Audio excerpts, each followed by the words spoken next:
Hello, people. This is Sana Parveen here, and welcome to Sana's Biochemistry. If you haven't subscribed to the channel yet, do subscribe to the channel. Let us just dive into the topic carbon.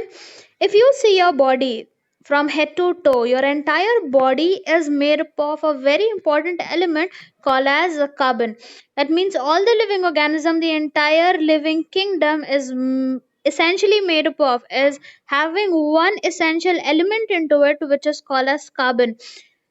Why do we give so much of importance to this element? It is because it is vital. It is having an important role in our life, in plant life, in animal life. If there is no carbon, then our bodies wouldn't have been constructed. Carbon is absolutely necessary for that, from your head to your toe, from the toothpaste that you use to the night cream that you use. Everything is made up of an important element called as carbon. Millions of molecules, ranging from the small and simple methane to the extremely big DNA molecule, are made from carbon. The molecular mass of carbon compound ranges up to 1012 mu. What is the meaning here? If I take carbon, I can make a very small molecule from that is CH4 is the smallest molecule that we can have to an extremely big molecule, which is DNA. Okay, DNA, which is the genetic material present in living organisms.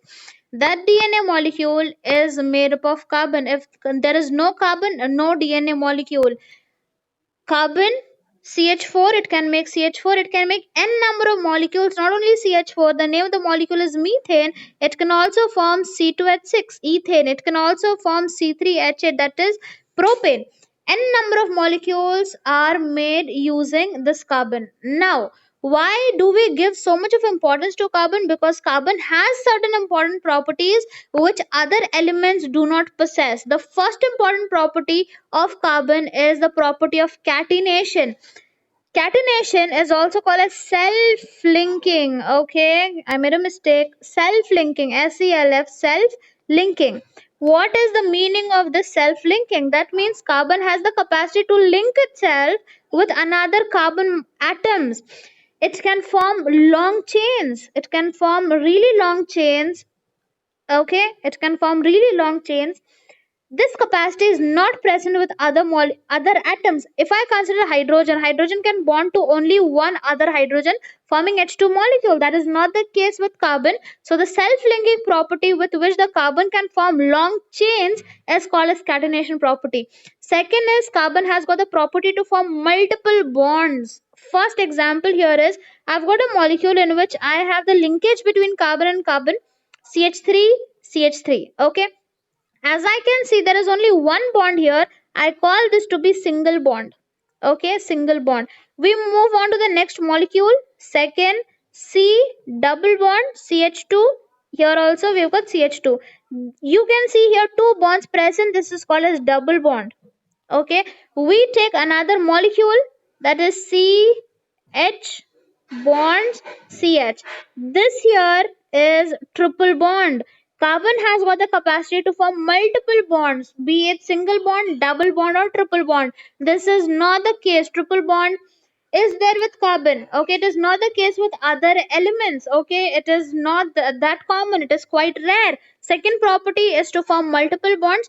Third is tetravalency. Tetravalency is extremely important. Okay, and this is going to be there. This property of carbon is going to be there with you people for years. Carbon bonds with, okay, the carbon forms four bonds, be it with other carbon atoms or be it with other atoms altogether, say hydrogens. Okay, so tetravalency means it is going to form four bonds. Carbon always form four bonds.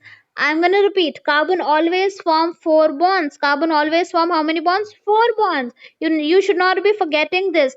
This property of carbon to form four bonds is called as tetravalency. So the important properties about carbon are first catenation, second multiple bonds, and the third one is called as tetravalency.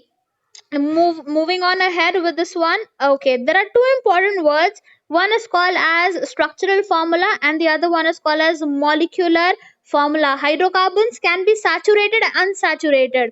Now, what do you mean by hydrocarbon? There are important words out here. Hydrocarbon means a compound which has got two important elements into it, that is carbon and hydrogen. I take a molecule here, CH4.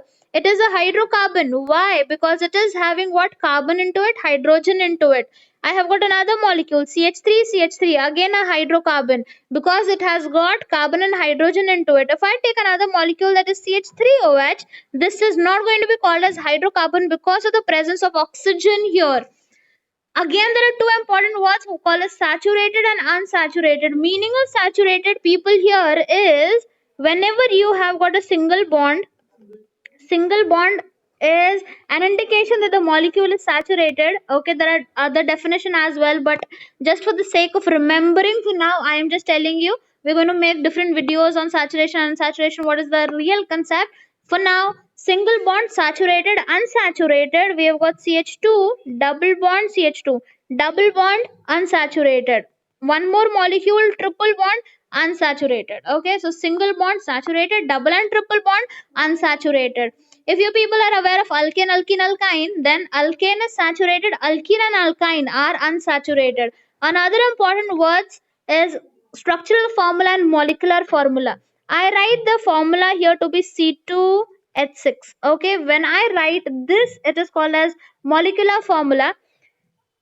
What I can do with this formula is I can draw a proper structure, H, H, H, everywhere. So this one is called as structural formula, because in this we've shown the entire structure. Molecular formula is not showing us the entire structure, it is just telling us how many carbons are present and how many hydrogens are present. Okay, so from structural formula you get to understand that carbon is bonded to another carbon, this one is bonded to three hydrogen atoms, this carbon is again bonded to three hydrogen atoms. Okay, so the bonding can be understood from structural formula, which is quite impossible for us to understand the bonding process from molecular formula. We're going to move ahead. Okay, now this is the structure, people. This one which you can see here is structural formula. Structural formula. For this, if you want to write down the molecular formula, you just need to count out the number of hydrogen, how many carbon. First of all, let us count 1 2 carbon. Hydrogens how many? 1 2 3 4 5 6. C2H6 is the molecular formula, and this is the structural formula. This is called as electron dot structure of ethane, where you show that electrons are present in every bond. You have got two electrons. Okay, so every bond which you see in this diagram, you can see the electrons involved in the bonding process. So that is called as electron dot structure. We move on to the next example here, one more. Okay, this one is having a formula that is CH2CH2. Okay, this is what, people, this is the kind of structural formula. Okay, but we can expand the structural formula, CH. Okay, so this is the structural formula. Molecular formula, now you can write, just you need to count out the carbon and the hydrogen. So I write as C2H4. Now whether this is saturated, unsaturated, this is unsaturated because of the presence of double bond into it. Okay, so this was all about the video, and if you like the video, hit the like button, subscribe to the channel yet if you haven't, then hit the bell icon as well, so that you'll be notified for my upcoming videos. Share it with your friends so that the content is beneficial. Yeah, thank you for watching the video and keep visiting the channel. Thank you. Stay safe, everyone. Bye bye, take care.